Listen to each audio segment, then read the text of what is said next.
स्वागत है आप सबका हिंदी ज्ञान चैनल में। और आने वाले नववर्ष की आप सभी को हार्दिक शुभकामनाएं। नया साल आपके लिए सुख समृद्धि लेकर के आए, ऐसी हमारी कामना है। और इसके बाद हम शुरू करते हैं क्रिया की क्लास नंबर 2। इससे पहले मैंने आपको एक क्लास पढ़ाई थी और दूसरी क्लास आज प्रारंभ करेंगे हम। तो प्रारंभ करने से पहले आप यदि चैनल पर नए हैं तो चैनल को सब्सक्राइब कर दीजिए, आई वेलकम का बटन भी दबा दीजिए। इससे कुछ नहीं होता है, थोड़ा सा हमें मोटिवेशन मिलता है, आप लोगों को सहयोग चाहिए थोड़ा सा। बिना विलंब के तो शुरू करते हैं हम क्रिया की क्लास 2। एक पार्ट हमने पढ़ा दिया था और दूसरा पार्ट इसका होगा खा खंड। रचना के आधार पर।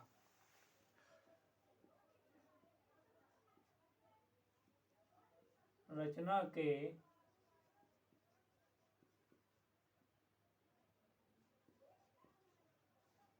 आधार पर।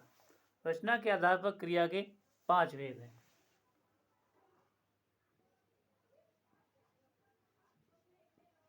रचना के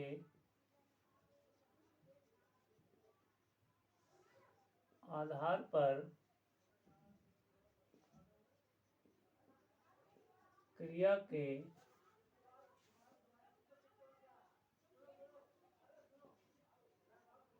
5 भेद हैं।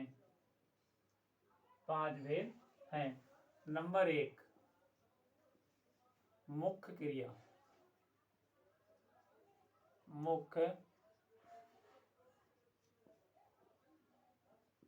क्रिया। नंबर 1, मुख्य क्रिया। वाक्य में मात्र एक ही क्रिया का बोध हो अथवा एक ही क्रिया से अर्थ स्पष्ट हो जाए। वाक्य में मात्र एक ही क्रिया का बोध हो। वाक्य में मात्र एक ही क्रिया का बोध हो अथवा एक ही क्रिया से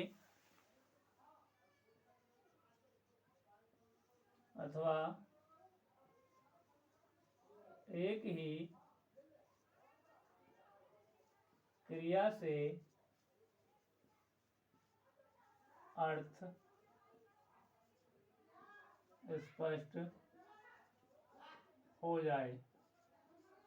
एक ही क्रिया से अर्थ स्पष्ट हो जाए, वहां मुख्य क्रिया होती है। वहां मुख्य क्रिया होती है। मुख्य क्रिया होती है। जैसे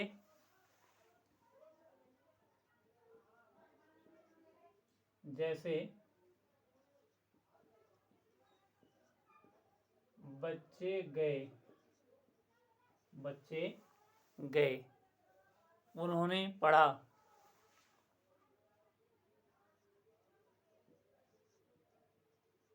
उन्होंने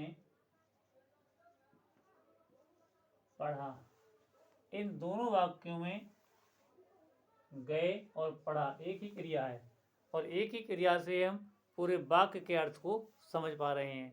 इसलिए यहाँ पर गए और पढ़ा आदि क्या होगी? मुख्य क्रिया होगी।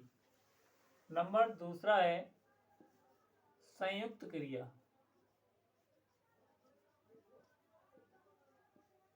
संयुक्त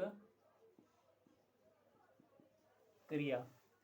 संयुक्त क्रिया ये क्रिया दो या दो से अधिक धातुओं के मेल से बनती है।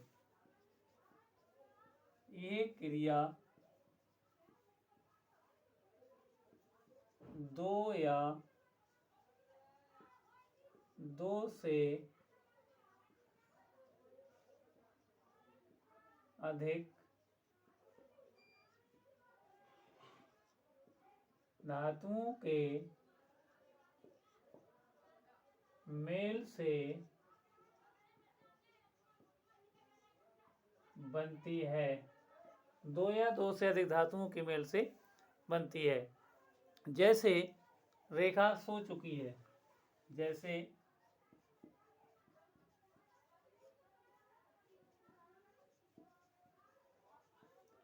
रेखा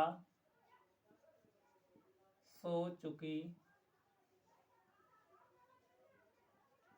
है, जैसे रेखा सो चुकी है, वह घर पहुंच गया है। दूसरा वाक्य, वह घर पहुंच गया है, वह घर पहुंच गया है। संयुक्त क्रिया देखो, एक तो सोना और चुकना, पहुंचना और गया, पहुंच गया। तो यहाँ पर दोनों क्या है, संयुक्त हैं, दोनों जुड़ी हुई हैं। जब जुड़ी हुई हैं दो क्रियाएं, तो यहाँ पर क्या कहलाएंगी, संयुक्त क्रिया हमारी कहलाएगी। सो चुकी है, पहुंच गया है, इस प्रकार के वाक्य इसमें आते हैं संयुक्त क्रिया में। ये क्रिया दो या दो से अधिक धातुओं के मेल से बनती है। सोना और चुकना, पहुंचना और जाना है, तो दो धातुओं के मेल से क्रिया बनी हुई है, इसलिए कौन सी क्रिया कहलाएगी, संयुक्त क्रिया कहलाएगी। अब नंबर 3, प्रेरणार्थक क्रिया। प्रेरणार्थक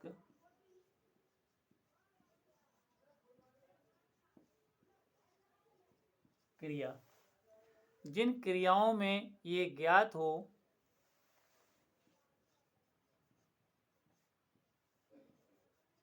जिन क्रियाओं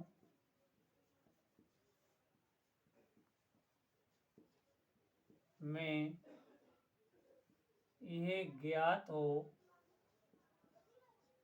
जिन क्रियाओं में ये ज्ञात हो कि कर्ता कार्य को स्वयं ना करके, ज्ञात हो कि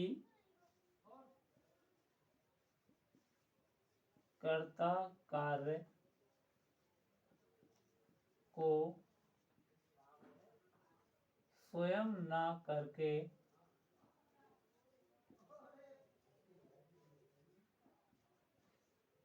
किसी अन्य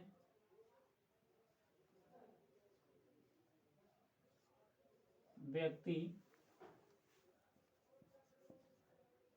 से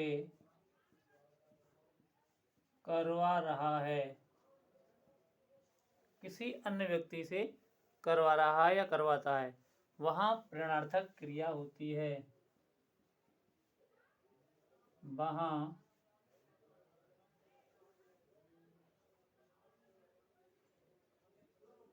प्रेरणार्थक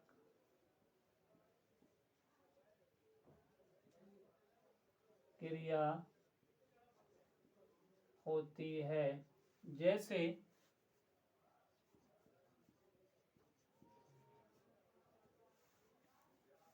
जैसे दादी जी अनु से पानी मंगवाती हैं,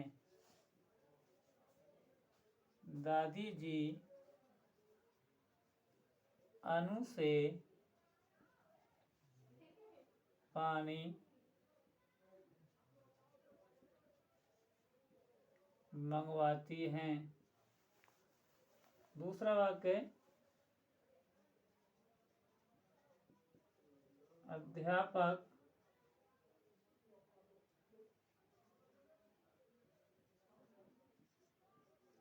छात्रों से पाठ पढ़वाता है,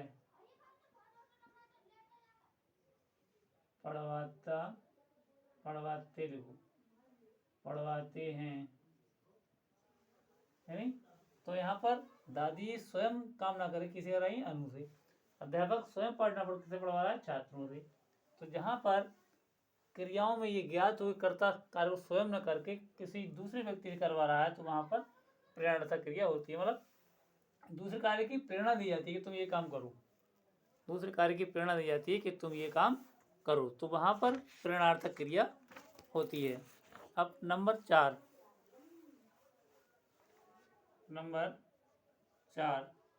नाम धातु क्रिया। नाम धातु क्रिया, नाम धातु क्रिया मूल धातुओं से अलग शब्दों के साथ मूल धातुओं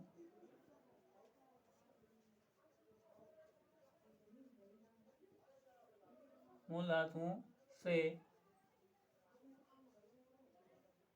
अलग शब्दों के साथ मूल धातुओं से अलग शब्दों के साथ प्रत्यय लगाकर बनने वाली क्रिया प्रत्यय लगाकर बनने वाली क्रिया नाम धातु क्रिया कहलाती है। नाम धातु क्रिया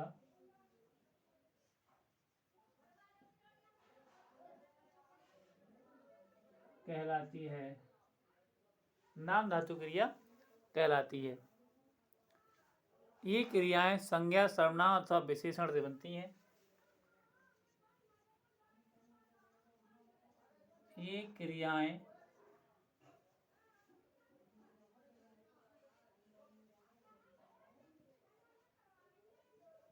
संज्ञा,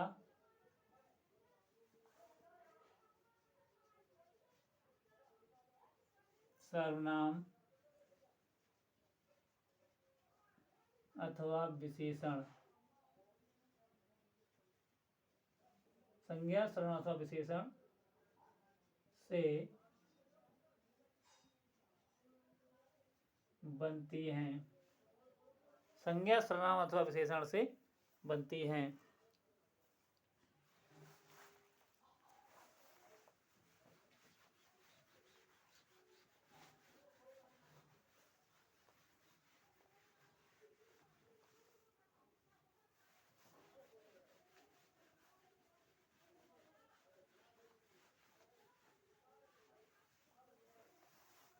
जैसे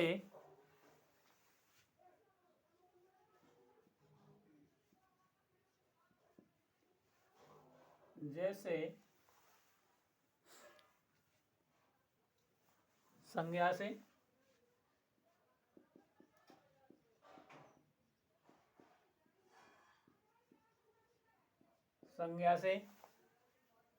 तो संज्ञा से जैसे शर्म और आना, शर्म और आना क्या बन जाएगा? शर्माना। शर्म से शर्माना, ठग से ठगना,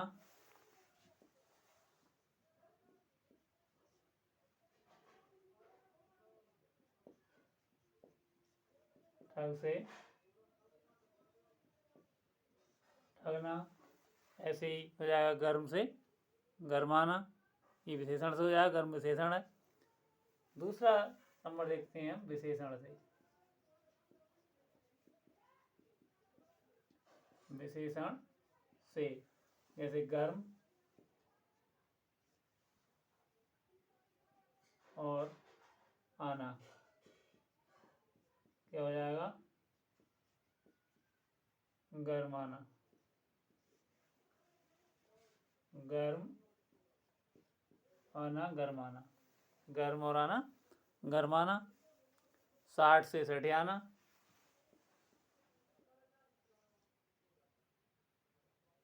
60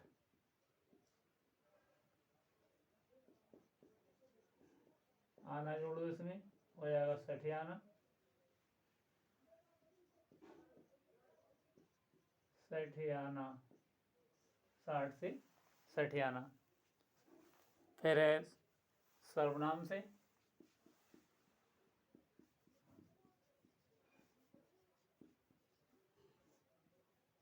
सर्वनाम से ऐसे अपना से अपनाना, अपना क्या बन जाएगा? अपनाना।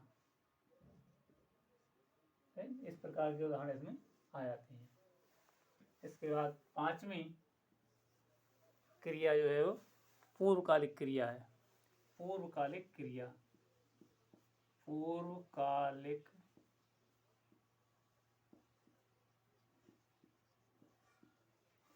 क्रिया। नंबर 5,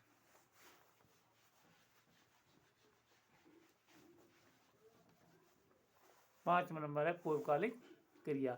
जब कर्ता एक क्रिया करके दूसरी क्रिया की ओर प्रवृत्त होता है। जब कर्ता एक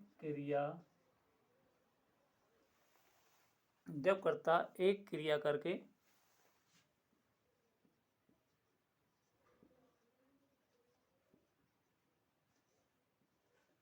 दूसरी क्रिया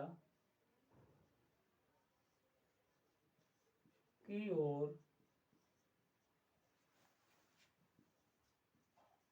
प्रवृत्त होता है तो वहां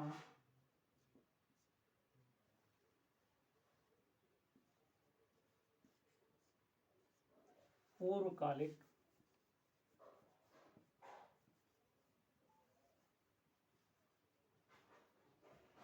क्रिया होती है। एक क्रिया करके दूसरी को प्रवृत्त होता है तो वहां पूर्वकालिक क्रिया होती है।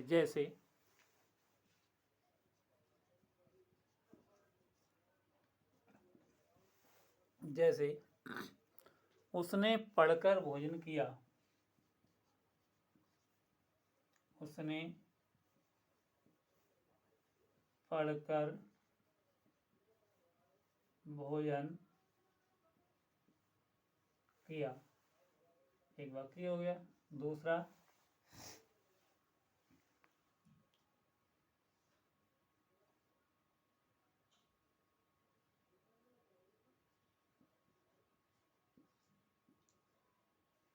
उसने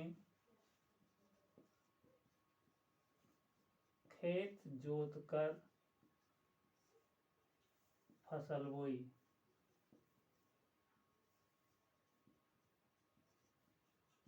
खेत जोतकर फसल बोई। एक क्रिया पढ़कर, दूसरी क्रिया भोजन करना। एक क्रिया जोतकर, दूसरी क्रिया फसल बोना। नहीं तो जब कर्ता एक क्रिया करके दूसरी क्रिया के ऊपर प्रवृत्त होता है तो वहां पूर्वकालिक क्रिया होती है। इसमें नोट करके ले लो, यदि वाक्य में क्या लगाकर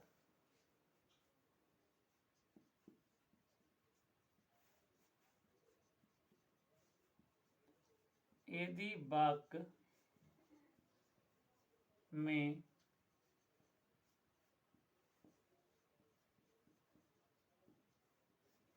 क्या लगाकर उत्तर मिलता है, क्या लगाकर उत्तर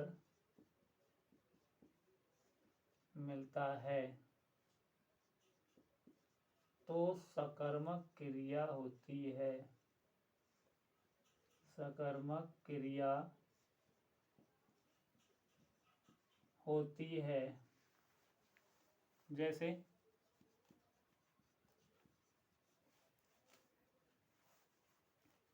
वाक्य है, उसने पत्र लिखा। क्या लिखा? क्या लिखा? उत्तर मिलता है पत्र।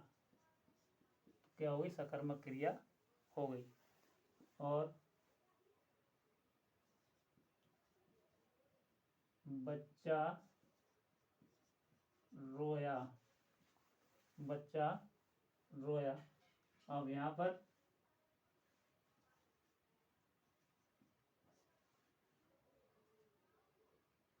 क्या रोया?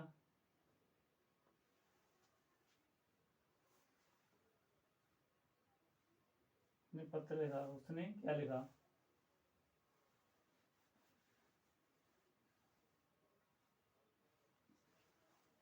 उसने पत्र लिखा, है ना? या लिखा उसने क्या लिखा?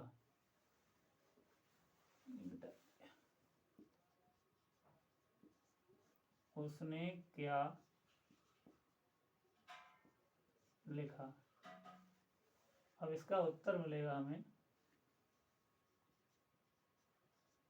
उसने पत्र लिखा। क्या का उत्तर क्या मिला, पत्र। तो क्रिया सकर्मक हो गई। और दूसरे में जैसे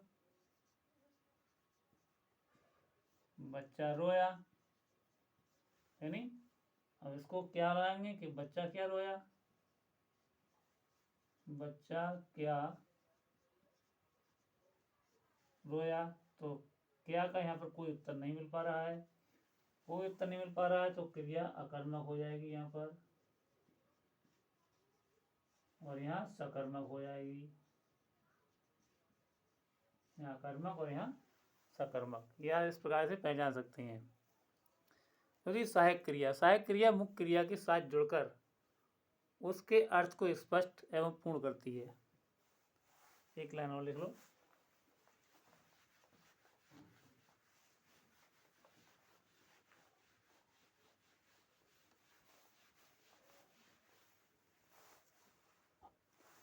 सहायक क्रिया,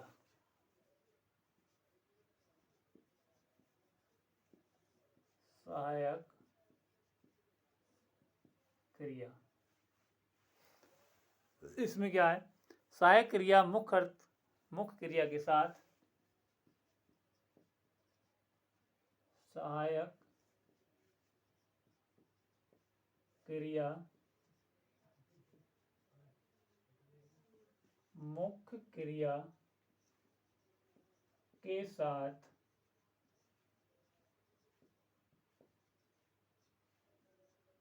जुड़कर, सहायक क्रिया मुख्य क्रिया से जुड़कर उसके अर्थ को स्पष्ट, उसके अर्थ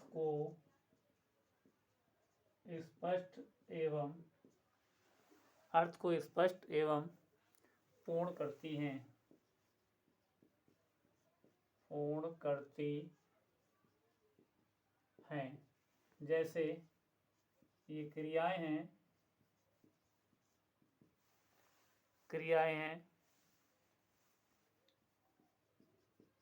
सहायक क्रियाएं, सहायक क्रियाएं यानी हैं, हूँ, है, था, थी, थे, हैं, हूँ, है, था, थी, थे, ताती, ते, ता, ती, ते, गा, गी और गे। ये सारी क्रियाएं सहायक क्रियाएं हैं। ये पथ पढ़ता है, तो है जोड़ दिया हमने, पढ़ता है साथ में, मुख्य क्रिया पढ़ता हो गई और सहायक क्रिया है हो जाएगी। इसी के साथ हमारी ये क्रिया की क्लास यहीं पर समाप्त होती है। अगली नए टॉपिक के साथ फिर उपस्थित होंगे। तब तक के लिए शुभ रात्रि।